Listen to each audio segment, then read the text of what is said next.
Semua orang fokus ke bolanya, tapi mereka lupa melihat ini.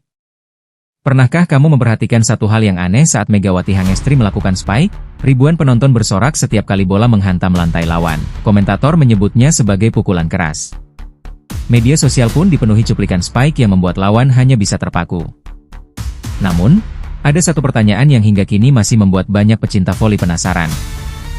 Kenapa bloker yang sudah tahu bola akan diarahkan ke Megawati tetap saja gagal menghentikannya? Bukankah di level profesional semua pemain sudah mempelajari video pertandingan lawan sebelum bertanding? Bukankah mereka sudah mengetahui kebiasaan penyerang utama? Kalau begitu, mengapa hasilnya masih sama? Jawabannya ternyata tidak sesederhana karena tenaga yang besar. Justru, ada detail kecil yang nyaris tidak pernah disadari oleh penonton biasa. Detail itu berlangsung hanya dalam hitungan sepersekian detik. Begitu cepat hingga kamera televisi pun seringkali tidak mampu memperlihatkannya dengan jelas. Tetapi bagi para pelatih dan analis pertandingan, momen singkat itulah yang menjadi pembeda antara pemain bagus dan pemain kelas dunia. Beberapa pelatih profesional yang menganalisis pertandingan level internasional menyebut bahwa keberhasilan seorang speaker tidak hanya ditentukan oleh tinggi lompatan atau kerasnya pukulan. Yang jauh lebih penting adalah bagaimana ia membaca situasi, mengatur ritme serangan, dan membuat lawan mengambil keputusan yang salah. Dan ketika rekaman pertandingan Megawati diputar berulang-ulang dalam kecepatan lambat, mulai terlihat pola yang sangat menarik. Setiap kali ia bersiap melakukan serangan, ada gerakan kecil yang selalu muncul sebelum bola dipukul. Gerakan itu terlihat sederhana. Bahkan mungkin tidak akan disadari jika kamu hanya menonton pertandingan satu kali. Namun justru dari gerakan kecil itulah, banyak bloker kehilangan waktu untuk bereaksi. Akibatnya, mereka melompat terlalu cepat. Atau bahkan menutup sisi yang salah. Saat itulah Megawati melepaskan spike yang seolah menemukan jalan menuju lantai lawan tanpa bisa dihentikan. Lalu sebenarnya apa gerakan kecil tersebut? Apakah benar itu merupakan hasil latihan khusus? Atau hanya insting alami yang dimiliki oleh pemain-pemain terbaik? Di video kali ini, kita akan membahas analisis permainan Megawati berdasarkan teknik-teknik dasar yang sering dijelaskan oleh pelatih voli profesional. Kita akan mengupas mengapa spike-nya begitu efektif, bagaimana ia membuat bloker kehilangan keseimbangan, dan mengapa banyak lawan tetap kesulitan menghentikannya meski sudah mengetahui pola serangannya. Percayalah, setelah mengetahui penjelasan ini, kemungkinan besar kamu tidak akan pernah melihat spike Megawati dengan cara yang sama lagi. Awalnya banyak orang mengira semua ini hanya soal kekuatan. Ketika nama Megawati Hangestri mulai bersinar di kompetisi internasional, banyak orang langsung mengambil kesimpulan yang sama. Dia menang karena pukulannya keras. Komentar seperti itu terus bermunculan setiap kali cuplikan spike-nya viral di media sosial. Memang, jika dilihat sekilas, kesan pertama yang muncul adalah kekuatan luar biasa saat bola menghantam lantai lawan. Namun, para pelatih melihat sesuatu yang berbeda. Bagi seorang pelatih profesional, kekuatan hanyalah hasil akhir dari sebuah proses yang jauh lebih kompleks. Yang mereka perhatikan bukan hanya sekeras apa bola dipukul, tetapi bagaimana seorang pemain memulai awalan, kapan ia melompat, bagaimana posisi tubuhnya di udara, hingga momen tepat ketika telapak tangan menyentuh bola. Semua detail itu saling berkaitan. Karena itulah, beberapa analis pertandingan mulai memutar ulang rekaman permainan Megawati berkali-kali. Bukan untuk mengagumi kerasnya spike, melainkan untuk mencari tahu apa yang sebenarnya membuat serangannya begitu sulit dihentikan. Dan hasilnya cukup mengejutkan. Dalam banyak pertandingan, Megawati seringkali berhadapan dengan bloker yang memiliki postur lebih tinggi.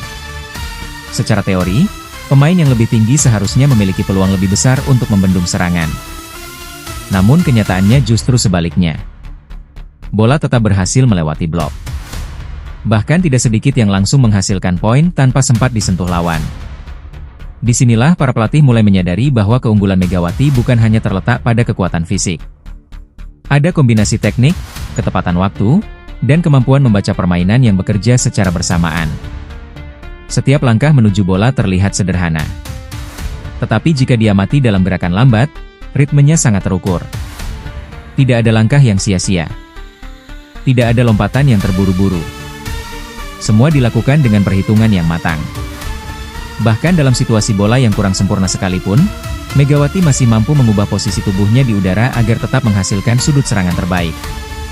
Kemampuan seperti ini bukan sesuatu yang muncul dalam semalam. Ia lahir dari ribuan jam latihan, pengalaman menghadapi berbagai tipe bloker, dan keberanian mengambil keputusan dalam hitungan sepersekian detik. Lalu, apa sebenarnya bagian paling penting dari semua teknik tersebut? Jawabannya bukan pada pukulan terakhir, melainkan pada satu momen yang terjadi bahkan sebelum Megawati meninggalkan lantai. Dan berikutnya, kita akan membahas teknik yang dianggap banyak pelatih sebagai kunci utama mengapa bloker sering terlambat membaca arah serangannya. Timing yang sulit dibaca, senjata yang sering tidak disadari. Jika kamu bertanya kepada banyak pelatih voli, apa yang paling sulit dihadapi dari seorang speaker kelas dunia? Jawabannya mungkin bukan kekuatan pukulan, melainkan timing. Mereka membaca bahasa tubuh penyerang.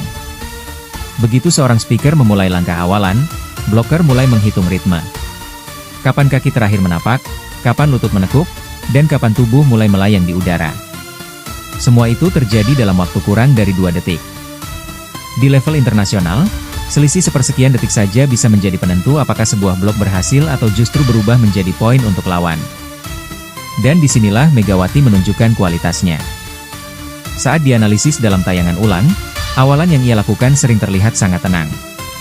Tidak terburu-buru, tetapi juga tidak lambat. Ia mampu menyesuaikan kecepatannya dengan umpan dari setter. Ketika umpan sedikit lebih cepat, langkahnya ikut dipercepat. Ketika bola sedikit menjauh dari net, ia langsung menyesuaikan ritme agar tetap bisa memukul pada titik terbaik. Kemampuan beradaptasi inilah yang membuat bloker kesulitan membaca kapan mereka harus melompat. Seringkali mereka melompat lebih dulu. Saat bloker mulai turun, Megawati justru baru mencapai titik kontak dengan bola. Sebaliknya, ketika bloker mencoba menunggu lebih lama, bola sudah lebih dulu melesat melewati tangan mereka. Inilah yang membuat timing menjadi senjata yang sangat mematikan. Yang menarik, kemampuan ini bukan hanya bergantung pada Megawati seorang diri. Hubungannya dengan setter juga memegang peran besar. Semakin sering seorang speaker dan setter bermain bersama, semakin kuat chemistry yang terbentuk. Mereka tidak hanya mengandalkan isyarat verbal, tetapi juga saling memahami ritme permainan. Akibatnya, serangan yang dibangun terasa begitu alami dan sulit diprediksi. Lawan tahu bola kemungkinan besar akan diarahkan kepada Megawati. Namun mengetahui tujuan bola tidak berarti mampu menghentikannya. Karena yang benar-benar menentukan adalah kapan bola dipukul, bukan hanya kemana arahnya. Dan ternyata, timing hanyalah awal dari cerita. Masih ada satu teknik lain yang jauh lebih mengecoh, yaitu cara Megawati menggunakan posisi bahu dan pergelangan tangannya untuk membuat bloker mengambil keputusan yang salah. Teknik inilah yang akan kita bahas berikutnya. Gerakan bahu yang menipu, pergelangan tangan yang menentukan arah bola. Setelah memahami betapa pentingnya timing, kini kita masuk ke bagian yang sering luput dari perhatian penonton, yaitu posisi bahu dan pergelangan tangan. Namun bagi pelatih profesional, justru beberapa sentimeter terakhir sebelum tangan menyentuh bola adalah momen yang paling menentukan. Karena di saat itulah arah serangan benar-benar diputuskan. Jika diperhatikan dalam tayangan ulang, Megawati sering memperlihatkan bahasa tubuh seolah-olah akan memukul ke arah cross chord, yaitu pukulan menyilang yang menjadi jalur favorit banyak speaker. Melihat gerakan tersebut, bloker secara naluriah langsung bergeser untuk menutup sisi itu. Pemain bertahan di belakang pun ikut bergerak menyesuaikan posisi. Semuanya tampak sudah siap. Tetapi tepat pada sepersekian detik sebelum telapak tangannya mengenai bola, terjadi perubahan yang sangat halus. Bukan perubahan besar yang mudah terlihat, melainkan sedikit putaran bahu, disertai kontrol pergelangan tangan yang sangat baik. Hasilnya, bola justru meluncur ke arah yang sama sekali tidak diperkirakan. Kadang lurus melewati sisi luar blok, kadang mengarah ke celah sempit di antara dua bloker. Dan tidak jarang bola jatuh tepat di area kosong yang baru saja ditinggalkan pemain bertahan. Inilah yang dalam dunia voli dikenal sebagai kemampuan menyamarkan arah serangan. Teknik seperti ini tidak bisa dikuasai hanya dengan mengandalkan tenaga. Diperlukan koordinasi tubuh yang sangat baik, kontrol tangan yang presisi, serta keberanian untuk mengubah keputusan dalam hitungan sepersekian detik saat masih berada di udara. Karena sekali saja terlambat mengubah arah pukulan, bola bisa dengan mudah membentur blok lawan. Itulah sebabnya banyak bloker terlihat seperti sudah berada di posisi yang benar, tetapi tetap gagal menghentikan serangan. Bukan karena mereka kurang tinggi, bukan karena mereka terlambat melompat, melainkan karena mereka dipaksa membaca informasi yang sengaja dibuat menyesatkan oleh penyerang. Dan Megawati termasuk pemain yang mampu memanfaatkan momen itu dengan sangat efektif. Namun, masih ada satu pertanyaan besar. Kalau bukan hanya tenaga, bukan hanya timing, dan bukan hanya kemampuan mengecoh arah pukulan. Lalu apa yang membuat Spike Megawati tetap berbahaya bahkan ketika menerima umpan yang tidak sempurna? Jawabannya ada pada satu hal yang sangat jarang dibahas, yaitu titik kontak dengan bola. Disitulah perbedaan antara speaker hebat dan speaker kelas dunia mulai terlihat. Bukan lompatan tertinggi, tapi titik kontak yang paling efektif. Selama ini, banyak orang menganggap bahwa semakin tinggi seorang pemain melompat, maka semakin mematikan pula spike yang dihasilkan. Sekilas, anggapan itu memang masuk akal. Semakin tinggi titik pukulan, semakin tajam sudut bola menuju area lawan. Namun kenyataannya, pertandingan di level internasional membuktikan bahwa tinggi lompatan hanyalah salah satu faktor. Yang jauh lebih menentukan adalah di mana dan kapan bola dipukul. Para pelatih voli sering menjelaskan bahwa seorang speaker hebat tidak selalu mengejar lompatan setinggi mungkin. Mereka justru berusaha mendapatkan titik kontak yang paling ideal agar tenaga, arah, dan akurasi berpadu dalam satu pukulan. Dan inilah yang terlihat pada permainan Megawati. Saat menerima umpan yang sempurna, ia mampu memukul bola di titik tertinggi dengan ayunan yang penuh tenaga. Tetapi yang lebih mengesankan adalah ketika umpannya kurang ideal. Bola terlalu dekat ke net, terlalu jauh dari badan, atau bahkan sedikit terlambat. Dalam situasi seperti itu, banyak speaker akan kehilangan keseimbangan. Pukulannya menjadi mudah ditebak, bahkan seringkali membentur blok. Megawati justru menunjukkan kemampuan yang berbeda. Di udara, ia mampu menyesuaikan posisi tubuhnya dengan sangat cepat. Pinggul, bahu, dan lengan bergerak selaras untuk mencari sudut pukulan terbaik. Alih-alih memaksakan pukulan keras, ia memilih titik kontak yang membuat bola tetap melaju tajam menuju area kosong. Keputusan itu terjadi dalam hitungan sepersekian detik. Dan keputusan kecil itulah yang sering membedakan antara sebuah rally yang panjang dengan poin yang langsung selesai. Kemampuan ini juga menunjukkan satu hal penting. Seorang speaker hebat tidak hanya mengandalkan otot. Ia mengandalkan pemahaman terhadap bola. Ia tahu kapan harus memukul sekeras mungkin. Ia juga tahu kapan harus mengurangi tenaga demi mendapatkan akurasi yang lebih tinggi. Itulah sebabnya, spike Megawati tidak selalu terdengar paling keras, namun sangat sering menghasilkan poin. Karena tujuan utama seorang attacker bukan sekadar membuat bola melaju kencang, melainkan memastikan bola menyentuh lantai lawan. Dan setelah melihat bagaimana Megawati mengatur titik kontak dengan bola, muncul satu pertanyaan yang lebih menarik. Bagaimana mungkin ia bisa menentukan arah serangan secepat itu? Jawabannya ternyata sudah dimulai bahkan sebelum setter mengirimkan bola. Berikutnya, kita akan membahas kemampuan membaca permainan, sebuah kualitas yang dimiliki sangat sedikit pemain dan menjadi salah satu alasan mengapa Megawati selalu selangkah lebih cepat dibanding lawannya. Rahasia yang jarang dibahas, Megawati membaca permainan sebelum bola datang. Kalau kamu berpikir keputusan menyerang baru dibuat ketika bola sudah berada di udara, ternyata anggapan itu kurang tepat. Justru, bagi pemain profesional, proses menyerang dimulai beberapa detik sebelum setter menyentuh bola. Di momen itulah Megawati menunjukkan kualitas yang membuat banyak pelatih kagum. Saat rally masih berlangsung, pandangannya tidak hanya tertuju pada bola. Ia juga terus memantau posisi lawan. Di mana middle blocker berdiri? Apakah outside blocker sudah bergeser menutup garis? Siapa pemain bertahan yang mulai maju terlalu jauh? Dan area mana yang mulai terbuka? Semua informasi itu diproses dalam waktu yang sangat singkat. Bahkan sebelum setter mengirimkan umpan, Megawati sudah memiliki beberapa pilihan di kepalanya. Jika blok lawan rapat di sisi kiri, ia bisa mengarahkan bola ke kanan. Jika dua blocker terlalu fokus menutup cross court, ia bisa memilih pukulan lurus. Kalau blok terlambat menutup, ia akan memanfaatkan celah sekecil apapun. Inilah yang membedakan pemain hebat dengan pemain luar biasa. Mereka tidak hanya bereaksi terhadap permainan. Mereka mampu mengantisipasi permainan. Banyak analis voli menyebut kemampuan ini sebagai game reading, yaitu kemampuan membaca pola lawan dan memperkirakan apa yang akan terjadi beberapa detik berikutnya. Kemampuan seperti ini tidak muncul begitu saja. Ia terbentuk dari pengalaman bertanding di level tinggi, menghadapi berbagai karakter lawan, dan terus belajar dari setiap pertandingan. Semakin sering menghadapi bloker kelas dunia, semakin cepat pula seorang pemain mengenali kebiasaan mereka. Dan Megawati tampaknya memanfaatkan pengalaman itu dengan sangat baik. Karena itulah, dalam banyak pertandingan, kita sering melihat seolah-olah ia sudah tahu kemana bola harus diarahkan bahkan sebelum melompat. Bukan karena keberuntungan. Bukan pula karena kebetulan.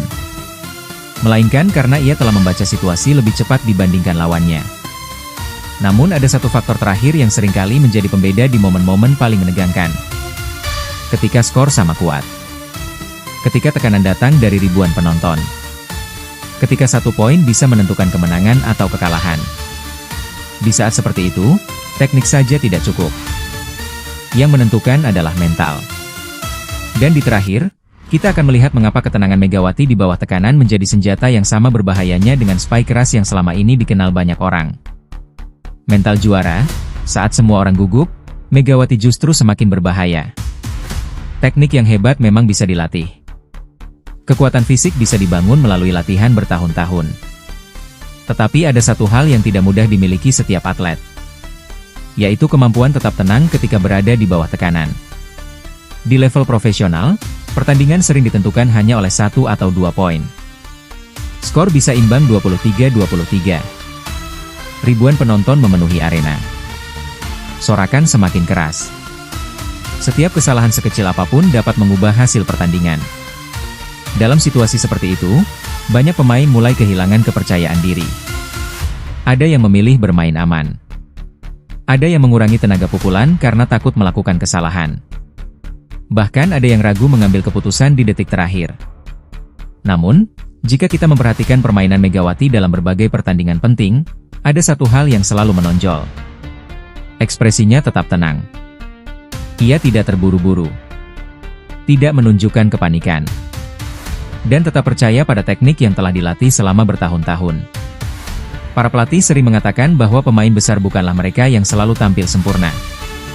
Melainkan mereka yang mampu mengambil keputusan terbaik saat tekanan sedang berada di puncaknya. Di momen-momen itulah mental benar-benar diuji. Megawati memahami bahwa dalam voli, kesalahan adalah bagian dari permainan. Satu spike yang gagal tidak boleh memengaruhi spike berikutnya. Satu blok yang berhasil dihentikan lawan tidak berarti ia harus kehilangan keberanian untuk kembali menyerang.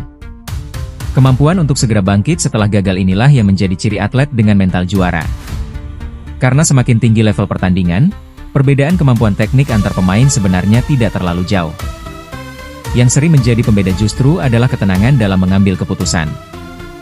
Dan itulah yang membuat Megawati tetap menjadi ancaman hingga poin terakhir. Lawan mungkin sudah mempelajari rekaman pertandingannya. Mereka mungkin sudah mengetahui pola serangannya. Namun ketika pertandingan memasuki fase krusial, keberanian untuk tetap percaya pada kemampuan sendiri seringkali menjadi senjata yang tidak bisa dihentikan. Jadi, setelah kita mengupas satu persatu mulai dari timing, kontrol tubuh, titik kontak, kemampuan membaca permainan, hingga mental bertanding, kini kita bisa memahami bahwa kekuatan spike Megawati bukan berasal dari satu rahasia semata. Melainkan dari perpaduan teknik, pengalaman, kecerdasan membaca situasi, latihan tanpa henti, dan mental yang terasa selama bertahun-tahun. Dan mungkin, itulah pelajaran terbesar yang bisa dipetik oleh siapapun yang ingin menjadi atlet hebat. Bukan mencari jalan pintas, tetapi terus menyempurnakan hal-hal kecil yang pada akhirnya menghasilkan perbedaan besar. Ternyata bukan rahasia, melainkan ribuan jam latihan. Jadi, apakah benar Megawati memiliki teknik rahasia yang tidak dimiliki pemain lain? Jawabannya, mungkin tidak dalam arti benar-benar rahasia. Yang kita bahas sepanjang video ini justru menunjukkan bahwa kehebatan seorang atlet lahir dari kumpulan detail-detail kecil yang sering tidak terlihat oleh penonton. Mulai dari timing langkah yang sulit dibaca, kontrol bahu dan pergelangan tangan saat mengubah arah bola, kemampuan menentukan titik kontak terbaik, kecepatan membaca posisi bloker, hingga ketenangan mengambil keputusan di bawah tekanan. Semuanya berpadu menjadi satu. Dan ketika semua elemen itu dilakukan secara konsisten, hasilnya adalah spike yang tampak sederhana, tetapi sangat sulit dihentikan. Inilah alasan mengapa banyak lawan sudah mengetahui bahwa bola akan diarahkan kepada Megawati, tetapi tetap kesulitan membendung serangannya. Karena dalam voli modern, lawan bukan hanya menghadapi kekuatan fisik. Mereka menghadapi kecerdasan bermain, menghadapi pengalaman, dan menghadapi keputusan yang dibuat hanya dalam hitungan sepersekian detik. Itulah yang membedakan pemain hebat dengan pemain kelas dunia. Bagi kita sebagai penonton, mungkin yang terlihat hanyalah bola yang menghantam lantai dan menghasilkan 1 poin. Namun di balik 1 poin itu, ada ribuan jam latihan. Ada pengorbanan. Ada kegagalan yang berkali-kali diperbaiki. Dan ada disiplin yang dijaga setiap hari. Mungkin inilah alasan mengapa Megawati mampu bersaing di level internasional dan mendapat respek dari banyak pelatih, rekan setim, maupun lawan-lawannya. Kehebatan bukan muncul karena bakat semata, tetapi karena kemauan untuk terus belajar dan berkembang. Nah, sekarang giliran kamu berpendapat. Menurutmu, dari semua aspek yang kita bahas hari ini, mana yang paling menentukan keberhasilan Spike Megawati? Apakah timing yang sulit dibaca? Kemampuan membaca permainan? Kontrol pergelangan tangan? Atau justru mental bertanding yang luar biasa? Tulis jawabanmu di kolom komentar. Aku ingin membaca pendapatmu satu persatu. Kalau kamu suka konten analisis seperti ini, jangan lupa tekan tombol like, subscribe, dan aktifkan lonceng notifikasi agar tidak ketinggalan video-video menarik lainnya seputar dunia voli, teknik bermain, dan kisah inspiratif para atlet yang mengharumkan nama Indonesia. Sampai jumpa di video berikutnya. Terima kasih sudah menonton, dan terus dukung atlet-atlet Indonesia untuk berprestasi di panggung dunia.